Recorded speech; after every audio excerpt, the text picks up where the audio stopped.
Marty, against Cardiff, we had the win, perhaps not the best performance. Against Watford, we didn't have the win, but we had an excellent performance.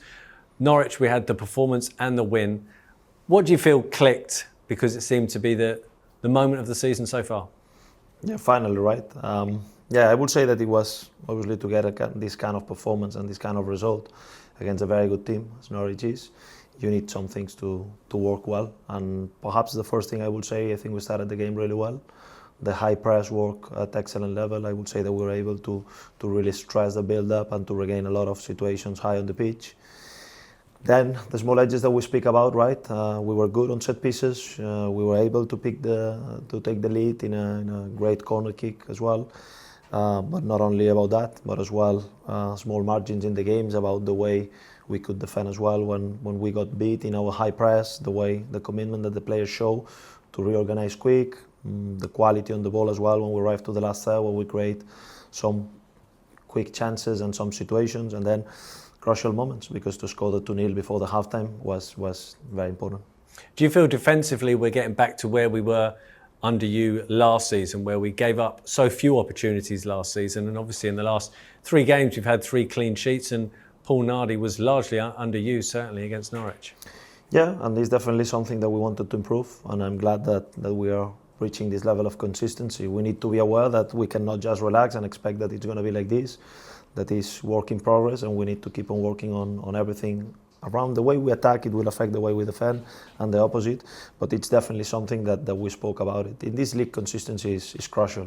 The capacity to be consistent from game to game, from performance to performance, but at the same time we know that if you are good out of possession, if you are a team that is not easy to score goals against, then it's much easier to pick points and to get the results that we want.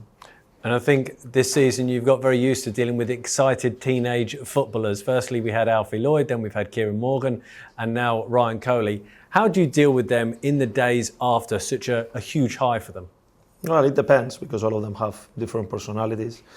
What is nice is to see that those guys are taking those opportunities and they are helping the team. I'm very glad for them as well, and for the team, because it's always nice to see that everybody who gets a chance is contributing.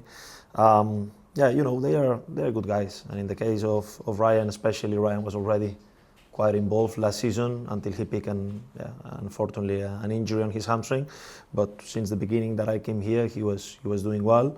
I'm very happy for all of them, the way they are accepting the role in the team, the way they are growing every day, and we know that it's going to be up and downs in this process. But the important thing is that there is potential in all of them, and they really want to help the team.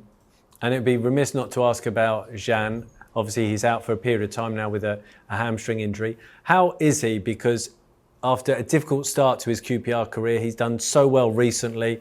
He got roared onto the pitch by the QPR fans. You could hear how behind him they were. How is he doing since the injury?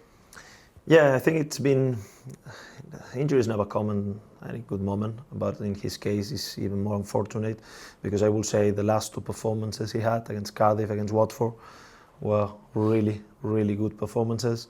I think he started the game well against Norwich with a couple of good actions, and then unfortunately to pick an injury like this after just a few minutes is very unlucky.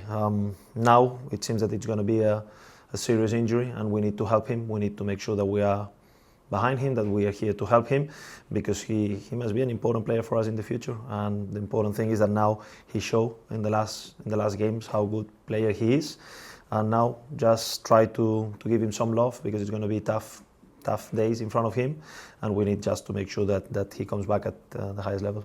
And you mentioned before the togetherness of this group, and it was perhaps best demonstrated by how pleased the group were for Jimmy Dunn after a very challenging week to score the goal and put in a performance like that. How pleased were you for him? Yeah, I think it summarized a little bit how Jimmy is as a human being and as a player.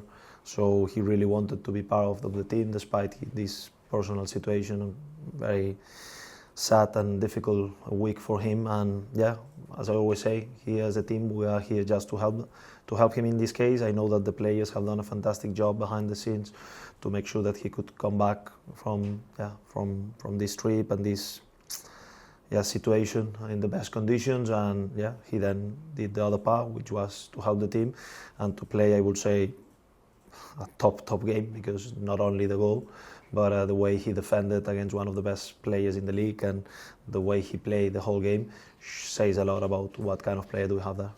And turning to Oxford United, the most challenging thing, which you've said since the summer, is expectation in football. We're on a good run of form. Oxford are in a difficult spell of form after an excellent start. How do you deal with that expectation within your dressing room and also amongst the supporters? Well, probably I can deal better with my players because I know that fans will have those expectations, and it's fair. And I want them to be excited. I want them to feel confident that we can get this victory. I want to remind them, and I know that they will do anyway, but that we need them, that they don't expect an easy game, because it will not be an easy game. But with the players, it's very easy, because they know that every new game is a new challenge, and they know that it's going to be a difficult one, and that we need to deliver once again. So whatever we achieved yesterday is gone. Football is about next action, as I always say, about next challenge, and I know that they are all into that. And Oxford, of course, have had an 11-day break after their game was postponed at the weekend. How does that affect matters? We cannot control it, so that's what it is. It is what it is, and in that sense, we're gonna just prepare the game as we always do. Respect to an opponent that has done really well in the beginning of the season. We are aware about them probably having more time to prepare the game, to be more fresh than us, but I don't care. We just look in ourselves, look on how we need to perform, what we need to do to take the 3 points, and as I always say, then it's about trying to control the things that we can control. So full respect to Oxford, but we're going to try to focus on ourselves. And just finally, in terms of team news, Ilias Chair, Michael Frey and Jake Clark-Salter are the closest to returning. Dare I say, Martí Cifuentes has a selection dilemma? Yeah, it's coming slowly. So definitely we have been in a difficult times in terms of injuries, and it's good news that they are getting closer. And hopefully I can be in big dilemma in the next weeks.